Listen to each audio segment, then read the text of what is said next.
Barranoche, sea todo el mundo bienvenido a una nueva edición de Escépticos en el Pub en Tenerife, un ciclo de conferencias informales que el Aula Cultural de Divulgación Científica de la Universidad de La Laguna realiza en colaboración con el Pub Sócrates y otras entidades como la Asociación Hacer para el Desarrollo, la Cátedra Cultural Francisco Trabaj y Valiente o ARP, Sociedad para el Avance del Pensamiento Crítico.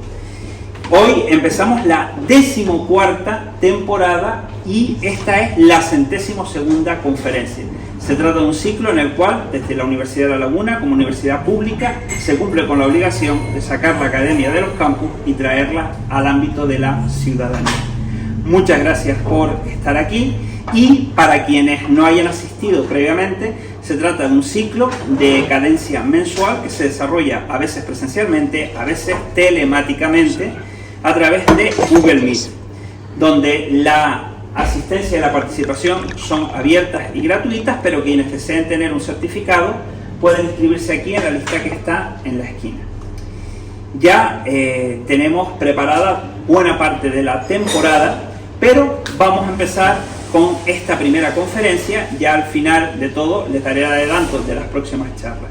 Y para mí es un honor y un placer poder presentar a alguien que vino aquí como asistente y que hoy está aquí como ponente, que es ni más ni menos, permítanme que coja la chuleta porque uno ya tiene una edad cierta y no debe fiar nada a la memoria. Y tenemos aquí a Laura Andrea López Montoya, que es máster oficial en Comunicación Social de la Investigación Científica por la Universidad Internacional de Palencia y grado en Diseño por la Escuela de Arte Fernando Esteve. Hoy viene a tratarnos un tema que forma parte de la investigación científica desde hace bastante tiempo, pero que desde hace un periodo relativamente más corto es que ha empezado a tener visibilidad, que es la incorporación de la perspectiva morada, de la perspectiva transversal de género a todos los ámbitos de la investigación y del conocimiento. Hoy nos va a hablar sobre perspectiva de género en la investigación de la salud mental, que es un trabajo que ella desarrolló para obtener precisamente esa titulación de máster, corríjame si me equivoco. Dándole las gracias por estar hoy aquí con nosotros, pues la dejo con su público. Muchas gracias. Muchas gracias, Javier. Bueno, buenas noches a todas, a todos. Gracias, Javier, por la introducción, por la oportunidad. La verdad, para mí me hace muchísima ilusión poder venir aquí a compartir un trabajo en el que he invertido mucho tiempo y también mucha voluntad, y en el que me he encontrado muchísimos baches porque son temas que tienen un calado social muy profundo y que suelen llevar a debate, ¿no? Cuando hablamos de sexo, de género, son temas que suelen ser complejos en los tiempos en los que corren, ¿no? Como bien decía Javier, yo soy titulada en Comunicación de la Investigación Social Científica. Trabajo como redactora y diseñadora de contenidos en la Agencia de Comunicación y Medios Grupo Macarnesia. Y bueno, entre mis intereses personales y profesionales pues están en el compartir el conocimiento desde una visión tal vez más integradora, más holística, donde la sostenibilidad social y ambiental son fundamentales para mi trabajo, ¿no? Para ello hice, bueno, como una parte de mi trabajo personal, tengo un blog de divulgación feminista de las ciencias, se llama Athena Science, en el que estamos compartiendo con dos compañeras, dos colaboradoras, artículos científicos, vídeos, sugerencias de lectura. Les invito a conocerlo porque estamos haciendo un trabajo con mucha sensibilidad, con mucho tacto y dándole prioridad y dándole protagonismo a la mitad femenina de la población que siempre ha estado un poco o muy oculta de la realidad social y de la realidad científica. Bueno, ahora el propósito de esta charla es dar a conocer la metodología de la investigación con perspectiva de género en todas las áreas. Yo me he focalizado en la salud mental porque en la medicina pues tenemos unas carencias, unos sesgos de género importantes, y pues desde que empecé a tantear estos temas me causó muchísima curiosidad, quise indagar sobre ello y realicé un estudio en este campo. Espero que la charla les guste y si quiere, Javier, ya continuamos.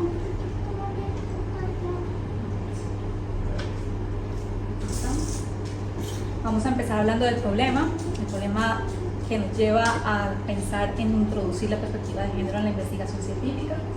Vamos a hablar de sesgos de género, pues después vamos a definir específicamente qué es esta perspectiva de género y por qué es tan necesario implementarla. También les voy a compartir algunos antecedentes de estudios con perspectiva de género Voy a hablar de la metodología de investigación cuando ya se aplica esta perspectiva y se introduce dentro de la investigación y la práctica clínica. Voy a poner como ejemplo práctico mi propio estudio de investigación de perspectiva de género en salud mental, en el que me he centrado en la población española. Después les compartiré algunos de los resultados más relevantes de este estudio y finalmente pues me gustaría debatir un poco los desafíos y las críticas que podemos hacer acerca de este tema. Continuamos. Vamos a hablar del problema. Quiero empezar con esta frase de Dana Zohar, que creo que viene muy bien a colación con el tema. Ella nos dice que hemos heredado una forma de espíritu que nos lleva a analizar, a discernir, a razonar en términos de unidades distintas y aisladas. Este esquema hay que hacer volar en pedazos. Creo que es un concepto que tenemos que tatuarnos ahora mismo, las personas que hacemos investigación, las personas que hacemos comunicación y las personas que interpretamos los resultados de esa investigación, porque al final recae en toda la sociedad estos trabajos que hay tan profundos. Cuando nos formulamos el qué, el quién, el cuándo, el dónde y el por qué, la gente piensa que son preguntas aisladas y no se dan cuenta que siempre están conectadas, no están conectadas de forma ordenada, van a estar siempre presentes como las conexiones neuronales. Podemos hacer multitud de algoritmos con todas estas preguntas, con todas estas cuestiones y con todas las hipótesis que podemos formular con ellas. ¿No? Ahora sí vamos a hablar del problema. Viene cuando quiera, pasamos la diapositiva.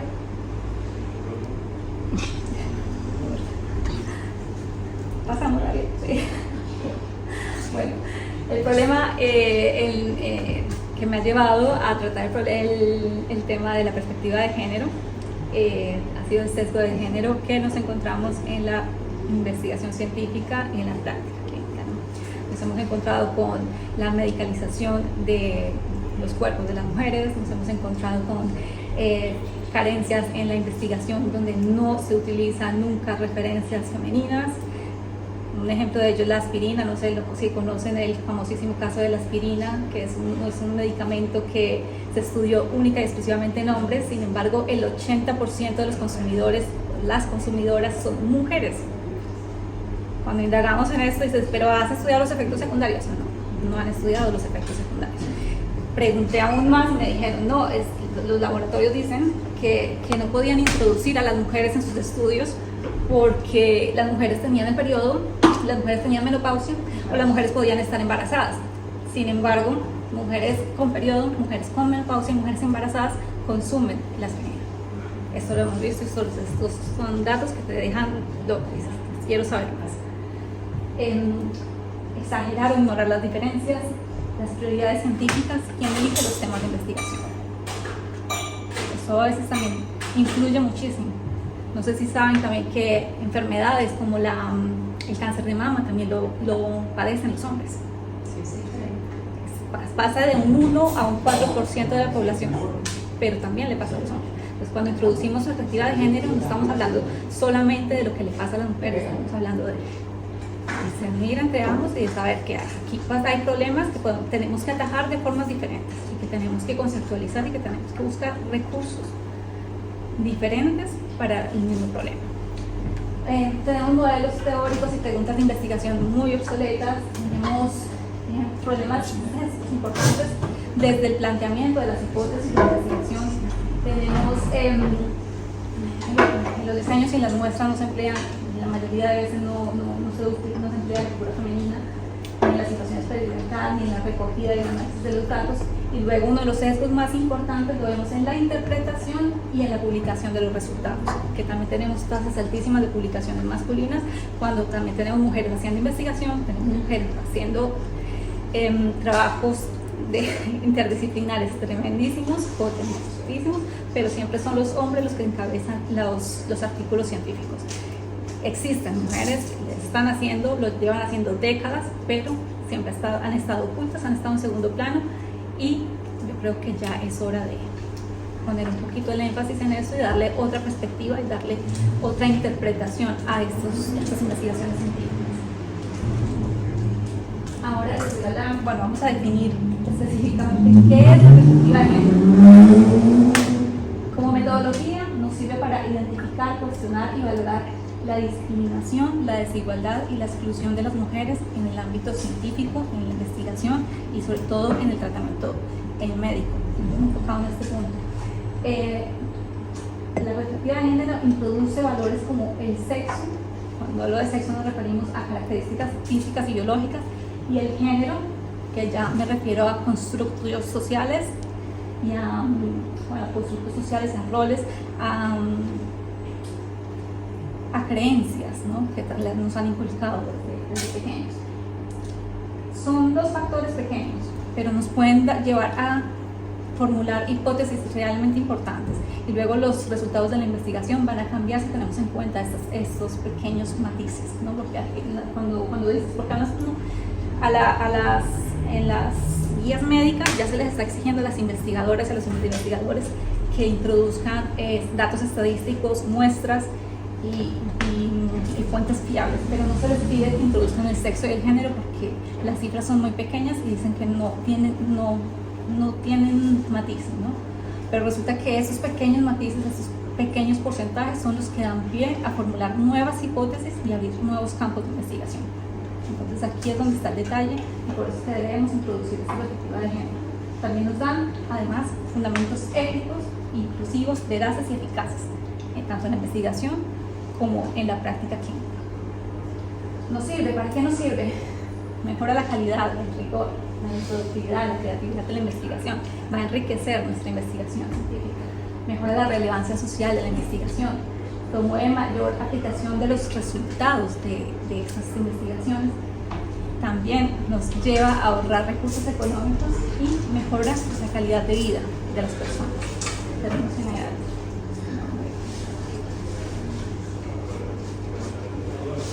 Ahora necesitamos hablar de por qué es importante introducir esa perspectiva de género en la investigación, ya que hemos visto problemas, ya que hemos visto lo que significa el concepto de perspectiva de género en la investigación. Vamos a ver para qué nos sirve. Con esto podemos corregir los sesgos históricos, como les comentaba antes, estamos arrastrando con una invisibilidad de la mujer en las ciencias y en todos los ámbitos sociales desde mucho tiempo atrás. También vamos a dar visibilidad y a reconocer las contribuciones de las mujeres, de profesionales que han aportado datos importantes a la ciencia.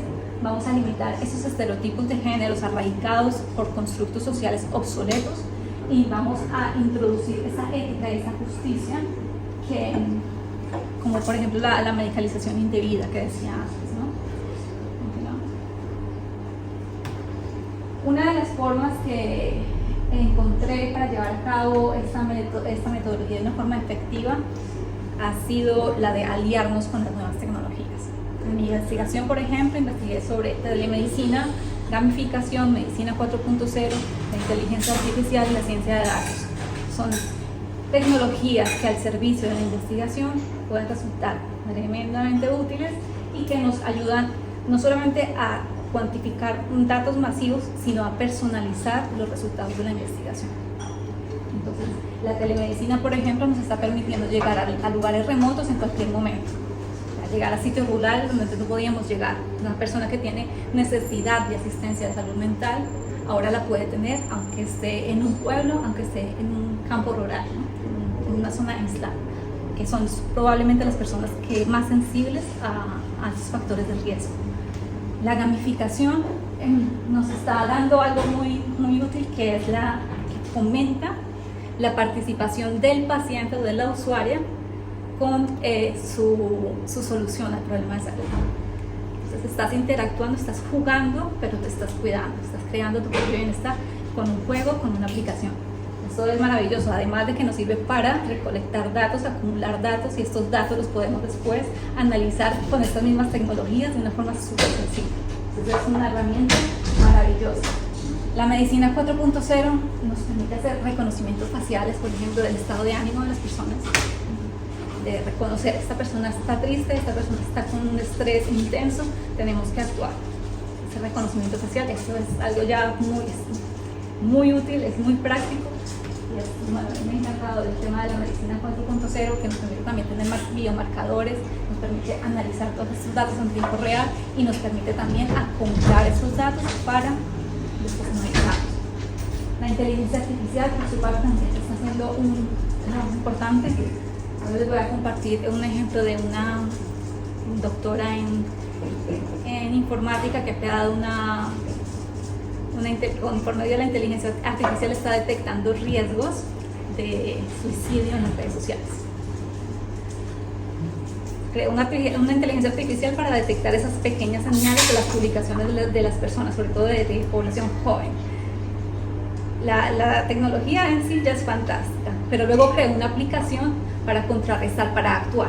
Entonces lo que hace es que dirige mensajes de ayuda a las personas que la inteligencia artificial considera que están en riesgo potencial. Y en esos momentos que se han dado y que ya se han cuantificado de personas que se suicidan en línea, porque ha pasado, y ha pasado ya de forma masiva, en esos momentos precisos ya está la inteligencia artificial actuando con la ayuda y con el soporte de profesionales detrás para intervenir de forma rápida, eficiente. Se acabó el problema. Necesitamos un poco de voluntad política, de financiación, de comunicación y hacer que la gente vea que estas herramientas nos pueden servir para salvar vidas, para ahorrar dinero y para ganar en calidad de vida, sobre todo, en bienestar, en dejar de hablar de salud o de medicina para no estar enfermos, sino para vivir en bienestar. Si quieren, continuamos. Ahora les voy a comentar algunos antecedentes de la investigación con perspectiva de género. Como verán, el primero de ellos es de 1991, solo 3 décadas, y aún no ha calado muy bien el mensaje. Esto es una reflexión que les hago antes de comentarlo, con un estudio del New England of Medicine que mostró diferencias de género en la expresión de las enfermedades cardíacas. Muchas de las mujeres que padecían del corazón no lo sabían o se les decía que estaban con estrés o con ansiedad y no eran atendidas por sus cardiopatías.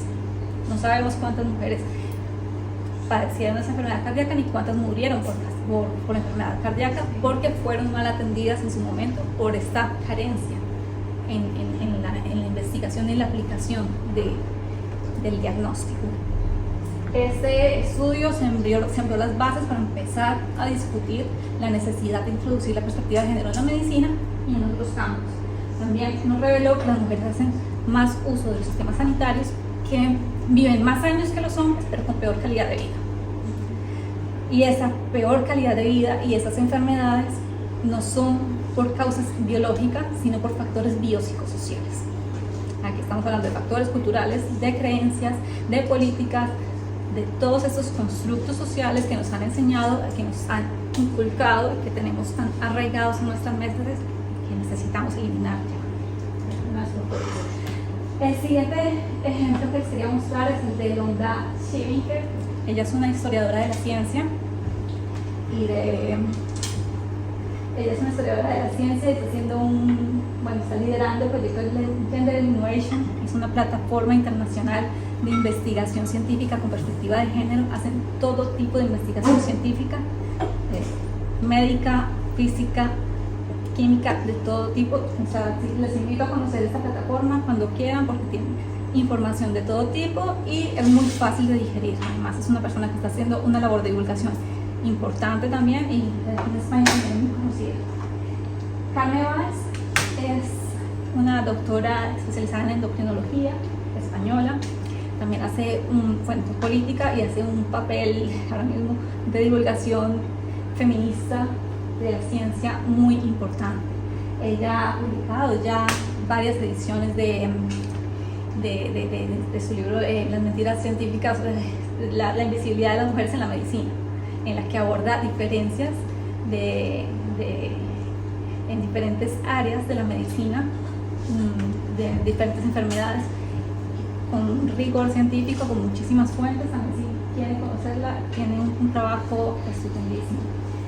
Por otra parte, uno de los estudios que más me inspiró probablemente es el de la Fundación Dr. Anthony Esteves, que recogió estudios de muchísimas áreas médicas de todo el mundo. Estudió desde la pediatría, la ginecología, enfermedad respiratoria, también con perspectiva de género, y nos mostró datos estupendos, con los datos que son alarmantes, como por ejemplo que las células renales de hombres y mujeres son diferentes, que esto significa que si un trasplante entre mujer a mujer tiene menos probabilidad de rechazo. Antes no se tenía en cuenta el sexo a la hora de realizar un trasplante, ahora ya tenemos las bases, los fundamentos para decir esto puede ser mucho más viable si son compatibles del mismo sexo, estamos hablando de términos biológicos y físicos. Y uno de los datos más importantes que puedo resaltar justo de este caso es que el 80% de los receptores renales en España son hombres.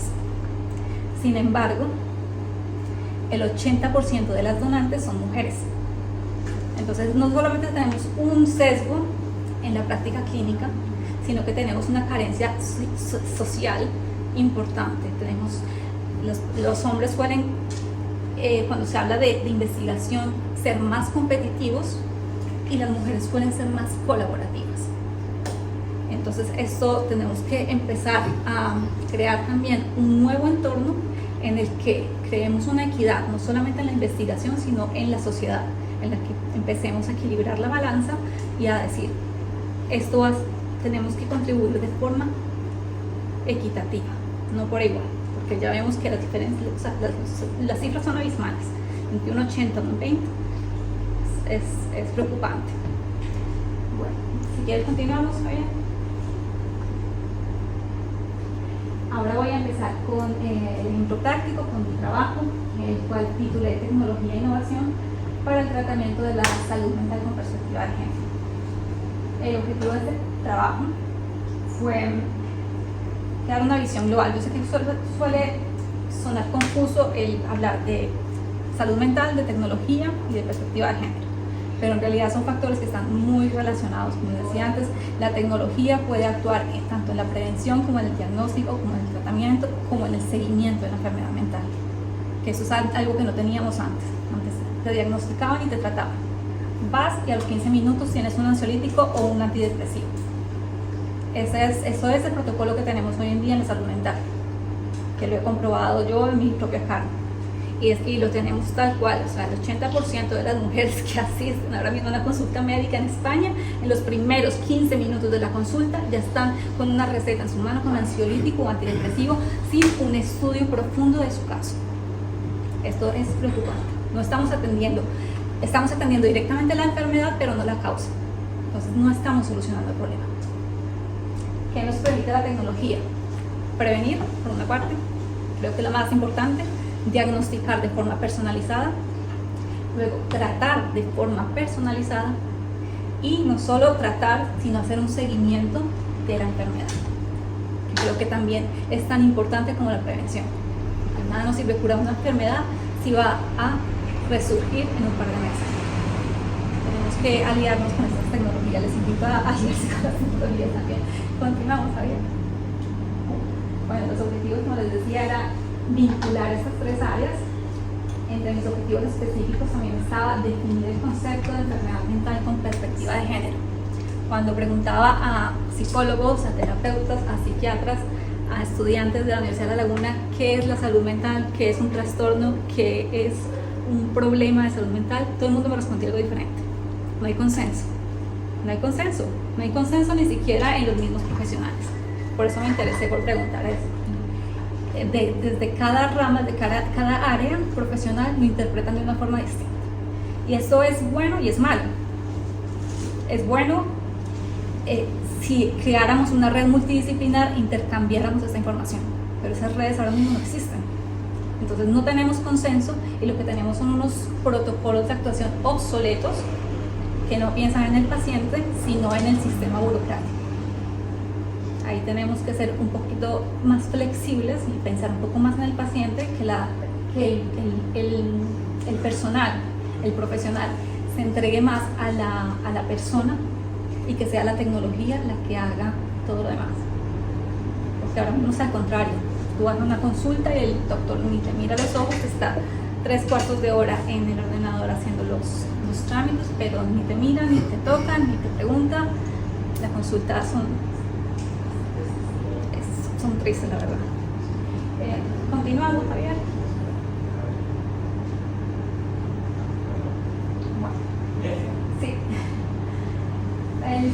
estudio he utilizado un enfoque muy amplio también, quería hacerlo de la forma más integral posible, le dediqué muchísimo tiempo, empleé una metodología mixta con análisis cuantitativo y con análisis cualitativo. En el análisis cuantitativo utilicé encuestas e informes de organismos oficiales, tanto a nivel mundial, europeo como estatal, para comparar las cifras, en este caso de morbilidad y mortalidad diferencial. En la parte cualitativa lo que hice fue hacer un análisis documental y hacer un grupo focal de profesionales bien definidos para preguntar, indagar sobre todas las cuestiones que quería, mis categorías de análisis, ¿no? Todo este grupo focal eran personas de diferentes profesiones, o profesiones consolidadas, todos doctores, pero se les hizo las mismas preguntas y todos diferían, ¿no? Algunos puntarían, yo quería eso, quería tener una diversidad multidisciplinar y saber en qué puntos se contradecían y en qué puntos coincidían para poder destacar esa información. Si quieres continuamos. Entre las fuentes que consulté estaban los de la Organización Mundial de la Salud, Eurobarómetro, datos del Instituto Nacional de Estadística, datos del Centro de Investigaciones Sociológicas y del Observatorio de Drogas y Adicciones. Por otra parte, para el grupo focal, entrevisté a Ivonne Villavicencio, ella es directora de una red de hospitales en Rosario, en Argentina. No me limité a España, la verdad tuve la oportunidad de entrevistar gente de todo el mundo, entonces pues también me dieron una perspectiva muy amplia. En Ivonne Villavicencio, la red de hospitales que tienen, ellos están introduciendo medicina 4.0, inteligencia artificial. Tienen unas cabinas en las que tú entras y ya te toman los constantes vitales, te hacen un reconocimiento facial, te dan automáticamente un informe previo con tus datos biológicos y dependiendo de las alteraciones que tenga, te deriva directamente con un profesional y te da la oportunidad de elegir el profesional que tienes. Si te nota una alteración cardíaca y dice te tenemos que vincular a un cardiólogo, te da una serie de cardiólogos a los que te recomienda que saques cita con ellos. Te da la opción también de elegir profesional, que eso es otro punto que deberíamos tener en cuenta, el poder elegir la persona que me trata, que no sea impuesta y tener confianza con la persona en la que estás depositando tu vida, tu ser, tu integridad. Me pareció interesantísimo la labor que están haciendo, sobre todo el tema tecnológico. Les recomiendo si quieren investigar sobre eso, porque tienen aplicaciones, tienen monitores, es una pasada increíble. También investigué a Amparo Tomé, que ya es socióloga investigadora española, está haciendo un trabajo también sobre el lenguaje inclusivo, junto con Marina Subirats, no sé si han oído hablar de ella. Están haciendo un trabajo, han estado en África, en América, en Sudamérica, precisamente intentando introducir esa perspectiva de género desde la educación. Trabajan con niños, con adolescentes, con adultos, con todo tipo de personas, intentando introducir y cambiar ese relato humanístico, ese relato que tenemos allí obsoleto, cambiando esos cuentos de hadas por historias reales, inclusivas, en la que la mujer también existe y en la que también es protagonista. Están haciendo un trabajo maravilloso. Ana Sor es una enfermera, empresaria y gamer. Empezó como enfermera y ella decía que era gamer, ¿no? Le encantaban los videojuegos y empezó a crear aplicaciones tecnológicas para la salud.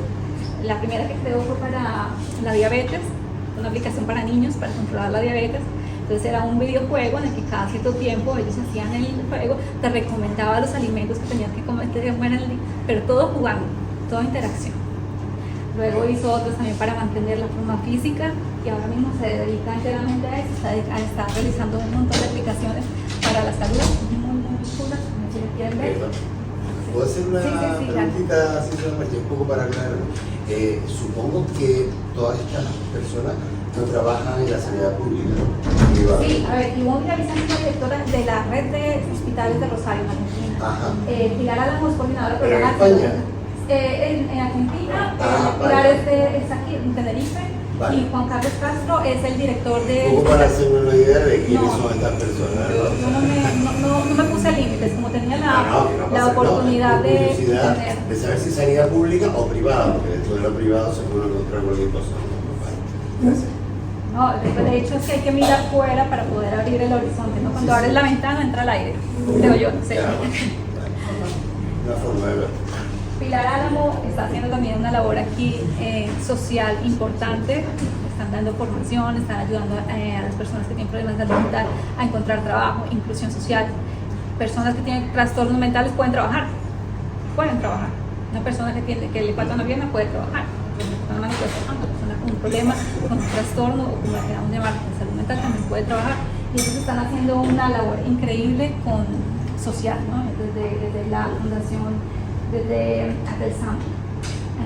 El último entrevistado por Juan Carlos Castro, como les decía, él es director de un hospital en Colombia, un hospital psiquiátrico en Colombia, es docente. Yo le conocí como youtuber, porque durante la pandemia daba clases, les tocó dar la clase de medicina, de psiquiatría, dar clases de psiquiatría en la Universidad de Manizales, y le tocó dar clases por YouTube. Entonces yo me colé en esas clases, me di un semestre entero de psiquiatría, muy chulo, y después le escribí, dije, mira, yo he visto todas tus clases, me gusta tu trabajo, ¿qué haces? No, soy el director del hospital. Ah, pues mejor aún, vamos a charlar un rato. Genial. No solamente es docente, es psiquiatra, es el director del hospital y es youtuber. Entonces me digo, como tiene un enfoque muy abierto porque aplica una docencia muy tecnológica y muy dinámica, es súper divertido. También si lo quieres seguir en las redes, él tiene él con otros dos compañeros de una guía de psiquiatría, también la han publicado recientemente, la comparte también en pequeños vídeos en YouTube si quieres conocer su canal. Javier, si quieres avanzamos. Sí. Bueno, vamos a empezar con el análisis de los datos. Aquí empieza lo divertido, ¿no? De la investigación. La Organización Mundial de la Salud dice que el 12,5% de las enfermedades a nivel mundial están relacionadas con la salud mental. Son cifras superiores a las del cáncer y a los problemas cardiovasculares. Preocupación. Cifras que están en aumento y que con el estado de pandemia se dispararon. Entonces vamos a tener que tener un poquito de cuidado con eso.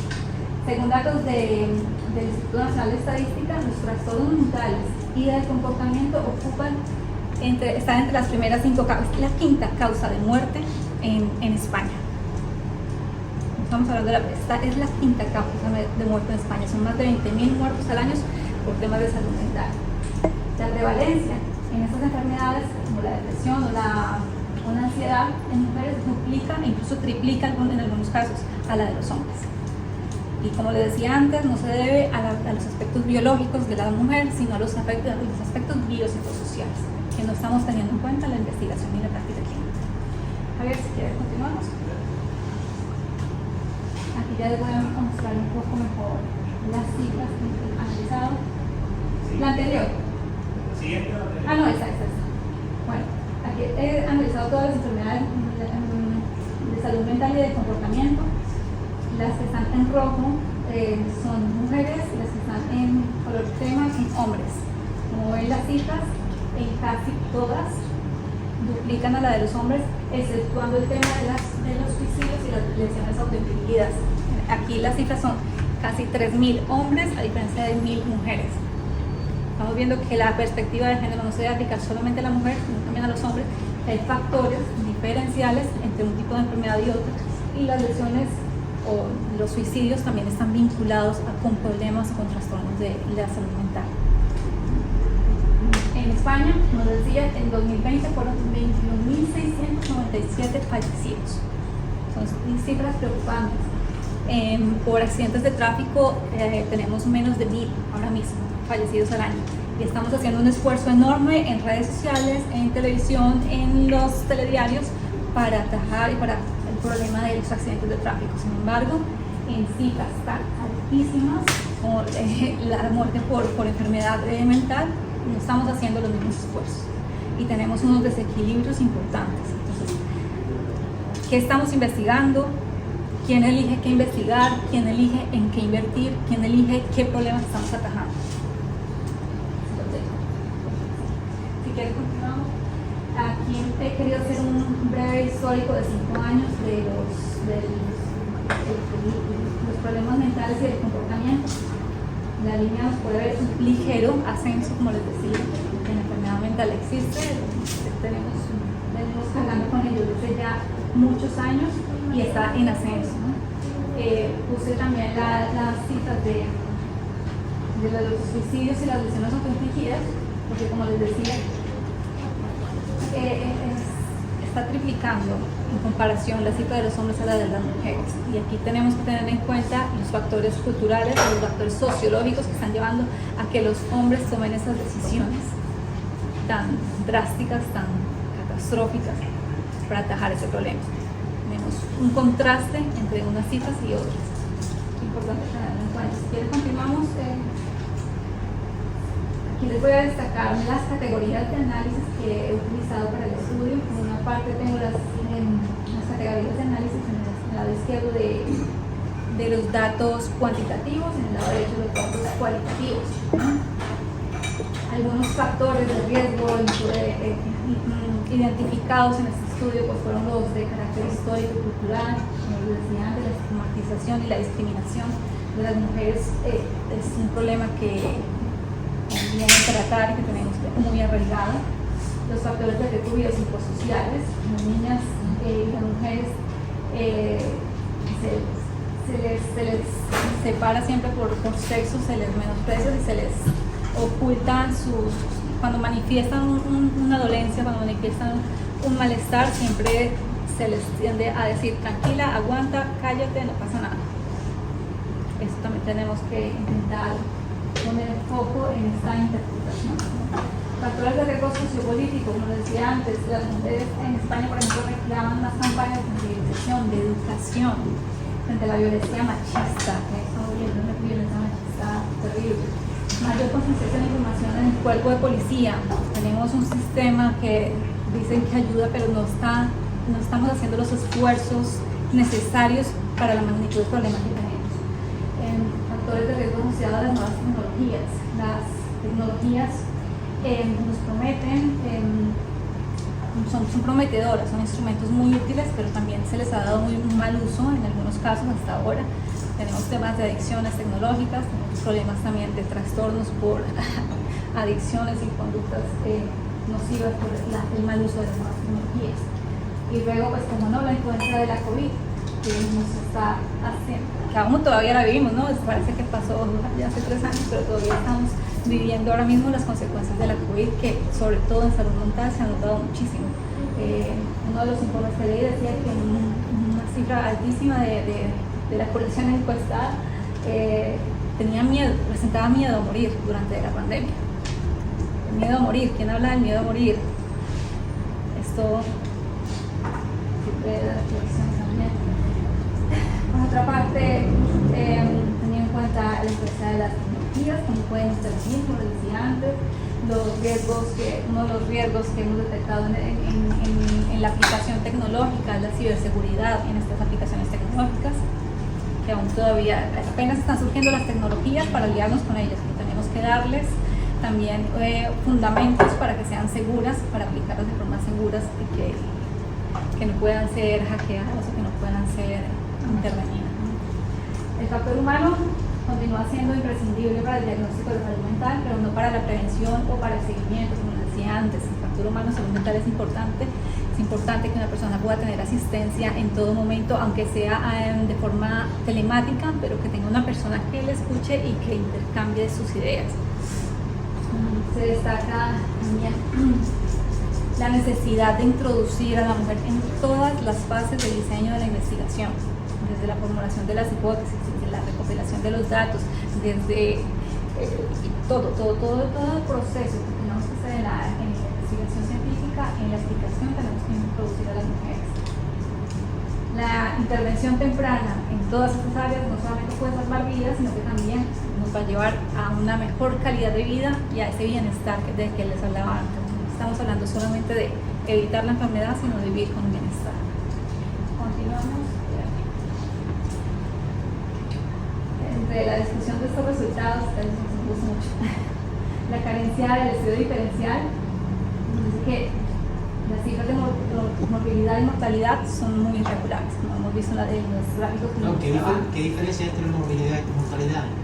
Morbilidad es el factor que cuantifica La mortalidad es el número de fallecidos, Sí. pero la morbilidad cuantifica las enfermedades, las diferencias por enfermedades. ¿Cuántos Diferentes factores de muerte. No, de muerte no, de enfermedad. La movilidad no tiene que ver con la mortalidad.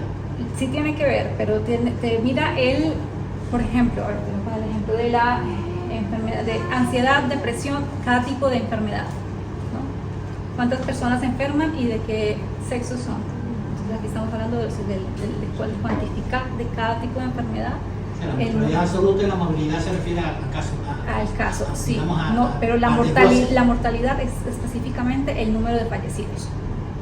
En caso de morbilidad, estamos hablando del número de enfermos, por ejemplo, O sea, la movilidad es más por amplia de la- esquizofrenia. Es más. ¿Cuántos enfermos por esquizofrenia tenemos? Estamos hablando de morbilidad. ¿Cuántos muertos tenemos por Porque eso se esquizofrenia? suele usar un poco como un poco sinónimo las dos palabras. Sí, depende del contexto, pero aquí lo estamos analizando de formas diferentes. La mortalidad exclusivamente el número de fallecidos y la morbilidad al número de enfermos y también de fallecidos, pero de cada área. Este paradigma que les decía antes, reduccionista, es el que nos está llevando, como les decía antes, a tratar las enfermedades, pero no las causas. Estamos viendo que es importante tanto las causas, prevenir, como lo que viene después, que es el tratamiento y el seguimiento de la enfermedad. Continuamos, pues. Los desafíos, a partir de ahora, pues será necesario integrar en todos los procesos, no solo lo que respecta a la propia enfermedad, sino también todos aquellos factores que influyan en la manifestación. Estamos hablando de la persona, del entorno y de la construcción social que tiene. De todos estos factores van a condicionar los resultados de la investigación y van a dar esos pequeños factores biológicos, culturales, sociopolíticos, ambientales, son los que hacen que una persona sea más susceptible de sufrir una enfermedad que otra. Y en este caso lo estamos viendo con las mujeres, que somos más susceptibles a padecer cierto tipo de enfermedades, una enfermedad mental, en un caso tan alarmante con las cifras de fallecidos que tenemos en respecto con los hombres, ¿no? Ay, aquí no se me ve mucho este gráfico. Bueno, quise utilizar para hacer un resumen de toda la charla, la gráfica de una red neuronal, ¿no? Donde todos los factores están conectados. Empezar con el problema, con los factores biopsicosociales, con los estereotipos culturales, sesgos en la investigación en la práctica clínica, con factores sociopolíticos, con factores asociados a las tecnologías, que a su vez están vinculados con el patriarcado y el sistema de creencias, con la aceptación social de la violencia. Estamos aceptando socialmente la violencia, lo tenemos muy arraigado. Muchas conductas sociales las aceptamos como válidas, no son válidas y no están bien.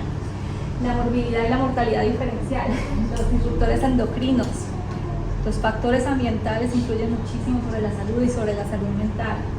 La economía, la política, la mujer en la ciencia y en la tecnología, los riesgos asociados a las tecnologías, la transformación de los valores, lo que decía antes de la doctora Tomé, están haciendo un cambio en ese relato que le estamos contando a nuestros niños, a nuestros jóvenes, a los adultos. ¿Cómo podemos darle un giro a este drama, a estos problemas, a estos sesgos de género? La tecnología al servicio de la salud. La investigación con perspectiva de género, aplicar investigación diferencial, alfabetización científica. Necesitamos alfabetización científica, que la gente, el conocimiento nos va a hacer mucho más fuertes, nos va a dar muchísimas más herramientas para atajar todos estos problemas. Compromiso sociopolítico, esto va a costar un poquito más. Cooperación, las redes multidisciplinares, no actuar solamente entre colegas de la misma profesión. Yo les invito a abrir las ventanas, como decía antes, a indagar en otros países, porque las perspectivas cambian y porque podemos pescar de aquí y de allá todas esas cosas buenas que van a enriquecer nuestras tecnologías, nuestros sistemas culturales y nuestra ciencia, ¿no? La comunicación, importantísima, ¿no? ¿De qué nos vale hacer todo este trabajo si luego la sociedad no lo conoce? Si no le decimos a la gente, hey, si investigamos en medicina diferencial van a morir menos personas, vamos a tener mejor salud, vamos a poder cuidarnos y no hablar de enfermedades sino de este bienestar. La telemedicina, la gamificación, la medicina 4.0, la inteligencia artificial, la ciencia de datos como aliadas, ¿qué nos permiten? prevención, participación, personalización y sobre todo precisión en el diagnóstico clínico. Continuamos, ya estamos llegando al final. Entre mis conclusiones, pues estamos frente a un nuevo paradigma social tras esta irrupción tecnológica, la aceleración tecnológica que hemos vivido en los últimos años, tras este resaca de pospandemia que todavía la tenemos un poquito latente. Nuestra sociedad está enfrentando desafíos y necesitamos asumir nuevas responsabilidades, sobre todo en temas de tecnología y en salud. Soluciones innovadoras. Necesitamos soluciones simples para problemas complejos. Y eso lo podemos ver con las tecnología y salud. La tecnología nos ayuda a democratizar los servicios sanitarios, puede estar al alcance de cualquier persona y en cualquier momento. Las nuevas tecnologías como la telemedicina, la gamificación, la medicina 4.0 mejora la atención médica, no solo en el entorno clínico, sino en todo el proceso médico. Y no digo que sean una alternativa a la atención médica, sino que son un aliado, porque el personal médico siempre va a ser necesario, pero va a ser necesario que esté enfocado en el paciente y no en las herramientas. Que el médico, el terapeuta, el psicólogo tenga más tiempo para dedicar a los pacientes, a los casos específicos, a analizar y aplicar esos datos precisos en la persona más que en trámites burocráticos. Vamos a ver. Yo les quería dejar unas sugerencias. Estos dos libros fueron los que más me inspiraron a hacer este trabajo, el de la doctora Carmen Valls, Mujeres Invisibles para la Medicina. Lo ha editado ya, no sé si 3 o 4 veces, no tiene desperdicio, les aconsejo echarle un vistazo. Y sobre todo el de las medidas científicas sobre las mujeres, que es una recopilación, tienen una serie así de archivos para investigar impresionante. Están ahorcadas en la foto. Efectivamente, estamos arcadas en la foto y en la vida real, que no parece.